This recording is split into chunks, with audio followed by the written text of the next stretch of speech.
नमस्कार, मैं अमनदीप पिलानिया।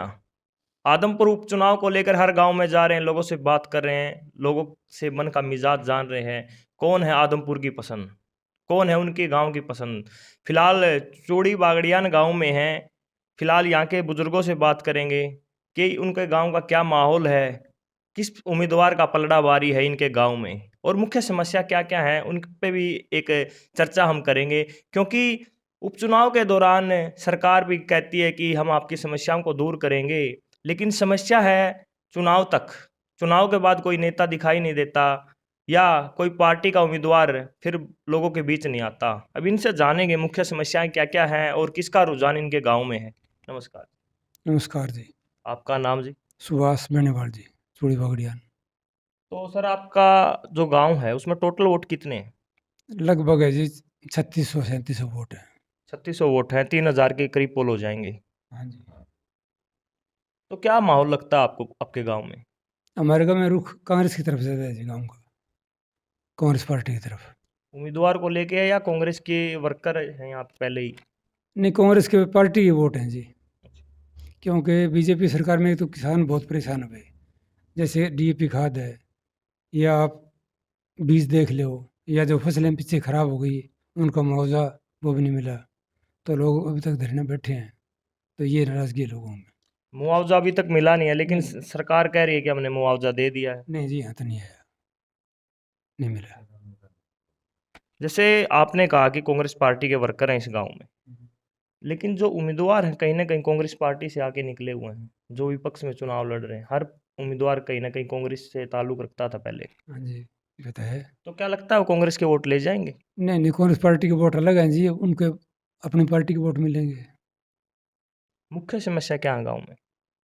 गाँव में दिक्कत है जी, फसलें खराब हो गई, जैसे 2 साल पहले भी हुई, पिछले साल भी हुई, इस साल भी हुई, तो लोग बैठे हैं धरने पर। देख लो आप, डीएपी खाद की कमी है, इस साल भी है, पिछले साल भी थी। तो लोग आदमपुर मंडी में देख लो आप, सड़कों में बुरा हाल है। मंडी में पानी भर जाता है, सड़कों में पानी भर जाता है, वो तो आप भी देख रहे हो। लेकिन जो आप समस्या बता रहे हैं, ये समस्या मतलब लंबे समय से इस विधानसभा में दिखाई देती है। हाँ जी। तो आपको क्या लगता है कौन सी पार्टी और कौन सा उम्मीदवार इस समस्या को दूर कर सकता है? ऐसा जी, हमारे गाँव में तो हुड्डा साहब चीफ मिनिस्टर थे, उस टाइम पावर हाउस बनाया, आप चाहे जाके देख लो। और बूस्टिंग बनाया, जो बाहर मोहल्ला है उसमें पानी की दिक्कत थी, पानी पहुंचता नहीं था, तो बूस्टिंग बनाया, अलग से पावर हाउस बनाया, और हमारे गांव का आदर्श गांव घोषित किया। और पूरे गांव की गलियां सारी नई बनवाई उन्होंने। कुलदीप बिश्नोई हैं, पहले कांग्रेस पार्टी से विधायक थे। हाँ जी। अब वो बीजेपी पार्टी में आ गए हैं और उन बेटे को टिकट दिलवाई है, भव्य बिश्नोई को। हाँ जी। तो क्या लगता है कुलदीप बिश्नोई का कितना रुझान रहेगा आपके गांव में? नहीं, अच्छा, जो पीछे चुनाव था 2019 का, उसमें तो मैंने भी कुलदीप सिंह को वोट दिए थे, कांग्रेस पार्टी को वोट दिए थे। तो कांग्रेस पार्टी को वोट दिए हमने तो, कैंडिडेट चाहे कोई हो, कांग्रेस पार्टी को वोट दिए। लेकिन कुलदीप बिश्नोई अब दावा करते हैं कि अब सरकार में हिस्सेदारी होगी और मैं काम करवाऊंगा अपने हल्के। नहीं, हिस्सेदारी तो ऐसा है जी, जो विधायक अगर कोई हल्के के, चाहे विपक्ष पार्टी का हो चाहे सत्ता पक्ष का हो, अगर वो चाहे तो हल्के का विकास तो हो ही सकता है, क्यों ग्रांट मिलती है इनको। सारा काम तो नहीं हो सकता, लेकिन कुछ तो कर सकता है आदमी, थोड़ा बहुत तो। आपको क्या लगता है आपके गांव का रुझान? नहीं, रुझान तो जी एक तरफा है, हम तो पूरे इसके खिलाफ हैं, बीजेपी के। बीजेपी की वजह से ही सरकार ने अभी आज 6 तारीख से 1.5 महीना हो गया हमारे स्कूल को बंद किए, और 1.5 महीने से धरने पे बैठे हैं। कांग्रेस पार्टी के पहले दीपेंद्र जी आए थे धरने पे, अभी जेपी जी आगे गए, पर सरकार का आज तक कोई नुमाइंदा हमसे पूछने के लिए नहीं अभी आया। उपचुनाव चला हुआ, कोई नेता या कोई कैंडिडेट नहीं आया अभी तक? कोई भी कैंडिडेट क्या जी, इनका कोई वर्कर भी नहीं आया अभी तक। भाजपा सरकार का कोई भी वर्कर धरने पे नहीं आया। आज 111 दिन हो गए आदमपुर तहसील में किसानों को बैठे हुए, इनका एक भी नुमाइंदा वहां पे नहीं पहुंचा अभी तक। हम 3 गांव हैं, तीनों गांव के 110 दिन से वहां पे बैठे हैं, और तीनों गांवों में धरना चल रहा है। स्कूल में यही वहां पे चोली कला में, और अभी आप कल जाके देख लेना, 6 तारीख से 6 सितंबर से कंटिन्यू स्कूल के अंदर धरना चल रहा है, और 2 टीचर छोड़ रखे हैं वहां पे। ये जो उम्मीदवार आए हुए हैं, दल बदलू कह सकते हैं, क्योंकि कभी किसी पार्टी में चले जाते हैं, कभी किसी पार्टी में चले जाते हैं। विधायक थे कुलदीप बिश्नोई कांग्रेस पार्टी के। 2024 में चुनाव आने वाला है। क्या लगता है जो ये चुनाव हो रहा है, उपचुनाव, ये सही है या गलत है? ये हमारे पर थोपा गया है। अब ये क्या बनेगा? विधायक पहले था कुलदीप, और विधायक बेटे को बनाने के लिए हमारे ऊपर थोपा गया है ये, जबकि ये उपचुनाव नहीं होना चाहिए था। जो ये दल बदलू हैं, इनके बारे में आपका क्या विचार है? क्योंकि समय समय पर ये बदलते रहते हैं पार्टी, जनता को बेवकूफ़ बनाते रहते हैं। तो आप लोगों का क्या कहना है इनके बारे में?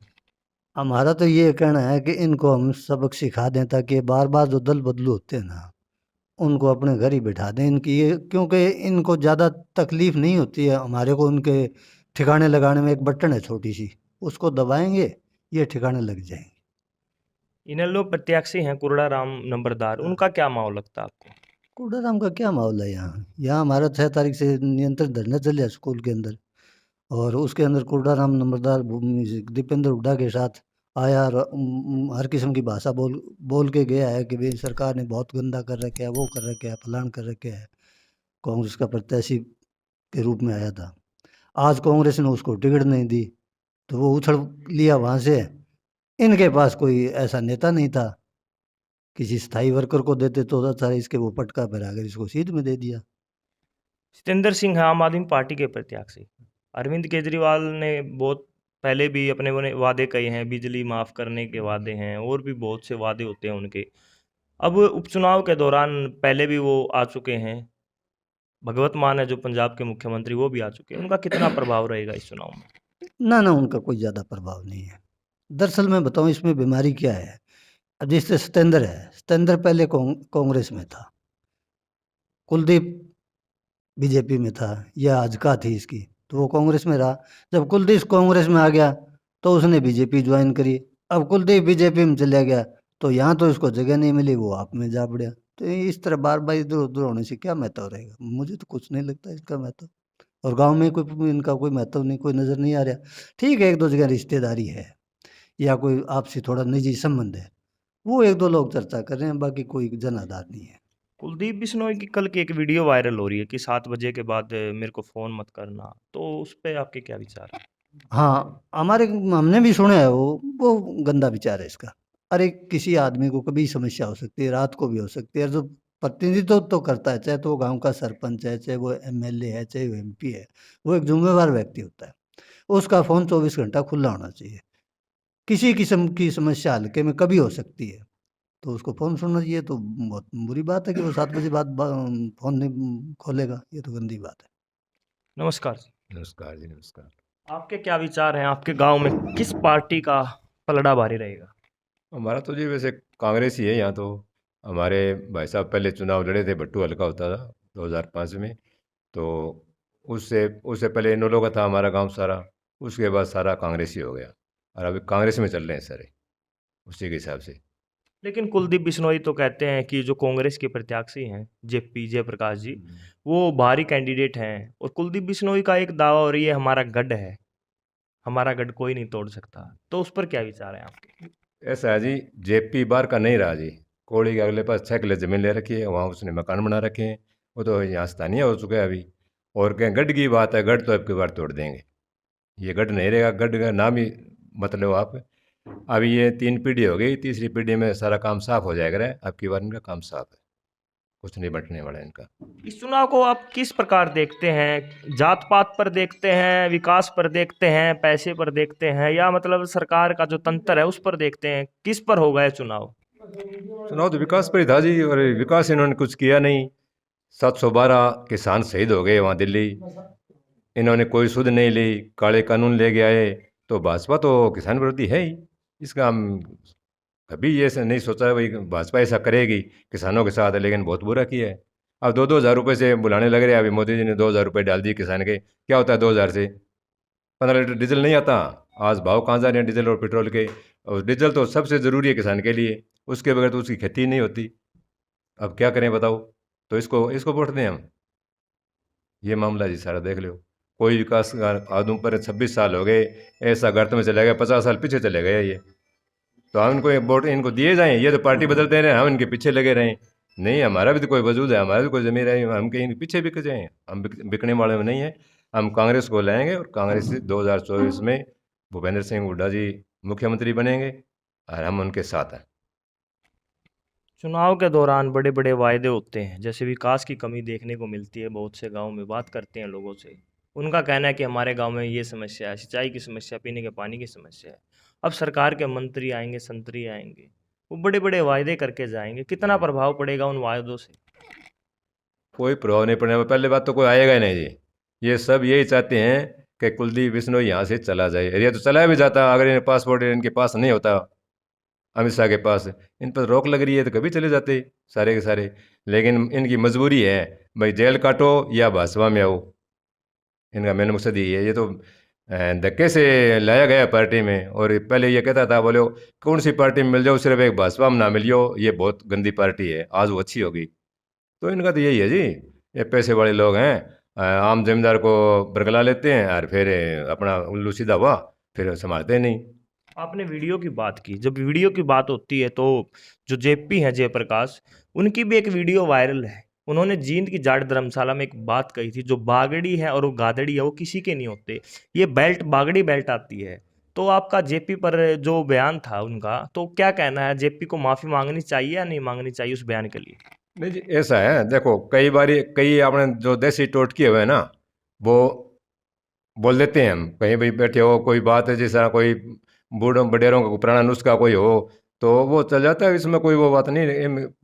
बागड़ी और गादड़ी वाली क्या बात है, गादड़ी है तो अब आ जाओ ना, गादड़ी फिर ये कुलदीप बिश्नोई कह दो, इसमें तो हम सेठ दिखने लग रहे हैं अभी।